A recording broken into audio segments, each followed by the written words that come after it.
More than 4,000 years ago, one of the world's earliest great civilizations rose across the river plains of South Asia. Today, we call it the Indus Valley Civilization. At its height, this civilization stretched across a vast region, linking cities, towns, workshops, and trade routes into one connected world. It was larger than many people realize. It flourished across what is now Pakistan and northwest India, occupying a landscape shaped by rivers, seasonal rains, and fertile floodplains. Water was at the center of everything. And yet, despite its scale and sophistication, it left behind no clear final chapter. There was no single recorded ending, only a long and quiet fading. That slow fading is part of what makes the Indus story so compelling. It was a civilization of planned cities, organized systems, and technical skill, yet its decline still resists certainty. For centuries, its cities remained buried beneath dust, brick, and farmland. The scale of the civilization only became clear when archaeologists began uncovering its ruins. Sites like Harappa and Mohenjo-daro revealed something extraordinary. Not scattered villages, but true cities. Large, ordered, and carefully built, they changed the story of the ancient world. Their streets were laid out with striking order, and their bricks followed standardized proportions across great distances. This was a civilization that understood planning and repetition. Some of its greatest achievements were not monuments, but systems. Wells, bathing spaces, and drainage channels were built into daily life with unusual care. That makes the Indus world feel strangely modern. Its cities suggest maintenance, coordination, and civic order on a scale rare for its time. They seem shaped not only by building skill, but by habits of planning and organized daily life. And yet the civilization remains unusually silent. Its script appears on seals and small objects, but no one has definitively deciphered it. Much of its own voice is still missing. Even so, archaeology shows that the Indus world was not isolated.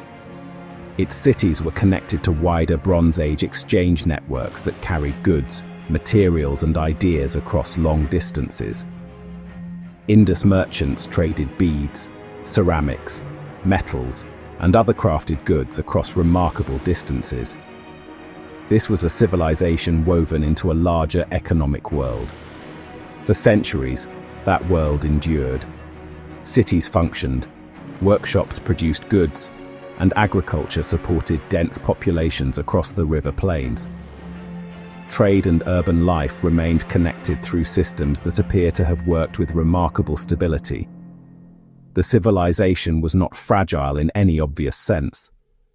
Its longevity suggests experience, adaptation, and a deep understanding of river life.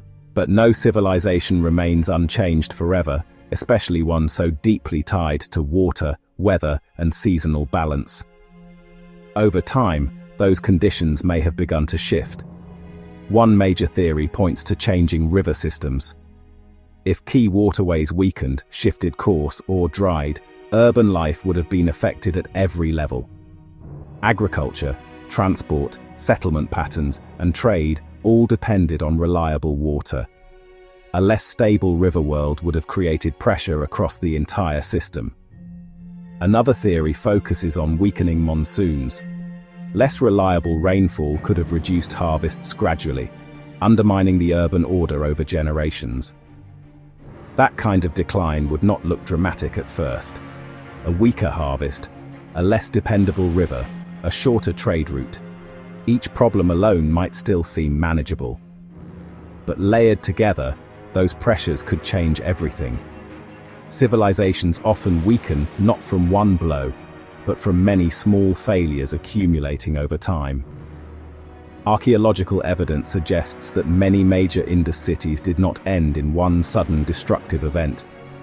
Instead, populations may have dispersed as large urban centers became harder to sustain. In that sense, the civilization may not have simply vanished. It may have transformed, with people remaining in the region even as the old urban pattern weakened.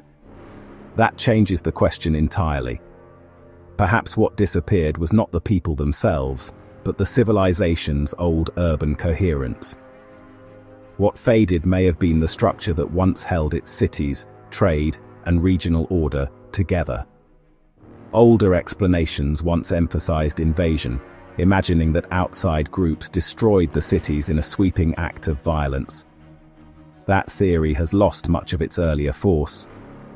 Across such a vast territory, archaeologists have found too little evidence for one single military catastrophe ending the civilization everywhere at once.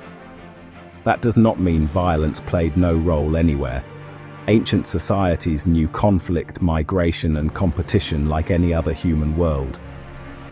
But the evidence does not point to one simple, sweeping destruction. But the broader pattern points toward layered pressures: environmental stress, shifting trade, local disruption, and population movement unfolding over time. What do you think happened to the Indus Valley Civilization? Was it mainly climate and rivers, or a slower mix of pressures over time? Let me know in the comments. Back in the ruins of Mohenjo-daro, that uncertainty becomes even clearer. The city shows long occupation and repeated rebuilding, but no final cinematic ending. That absence of a dramatic finale makes the site more haunting, not less. It suggests a city that changed slowly, losing strength long before it became a ruin. The problem is also one of time. The Indus world lasted for centuries, and its decline may not have happened everywhere at the same moment. What looks like one mystery from a distance may actually be many local stories spread across generations. Some regions adapted, others shrank, others were left behind. That is why the civilization is so difficult to summarize. We are not looking at one fallen capital, but at a vast urban network that gradually lost its former shape. And then there is the script. If it were understood, it might not solve everything, but it could change the story completely. It could reveal how this civilization described its world in its own words. A civilization that now appears silent might suddenly speak about trade, authority, identity, ritual, or crisis in its own terms. Until then, caution remains necessary. That caution matters because subjects like this are easily distorted. The real story is powerful enough without forcing it into fantasy or certainty it cannot support. The Indus Valley Civilization was real, vast, organized, and deeply sophisticated. Its mystery lies not in exaggeration, but in the limits of what the surviving evidence can still tell us. In that sense, the Indus story feels surprisingly modern. We know enough to see its scale clearly, but not enough to reduce it to one simple explanation. We see urban sophistication, long-distance exchange, and technical intelligence, followed by gradual change, dispersal, and silence. The shape of the ending matters as much as the ending itself. Perhaps that is why the civilization still holds such power. It reminds us that complex societies do not always collapse in one dramatic moment that history can neatly record. Sometimes they recede slowly. Systems weaken, populations move, old networks shrink, and what remains is not a single disaster, but a long departure. Streets, seals, rivers, and silence. That is what survives. Fragments of an early urban world that once organized life across a remarkable part of South Asia.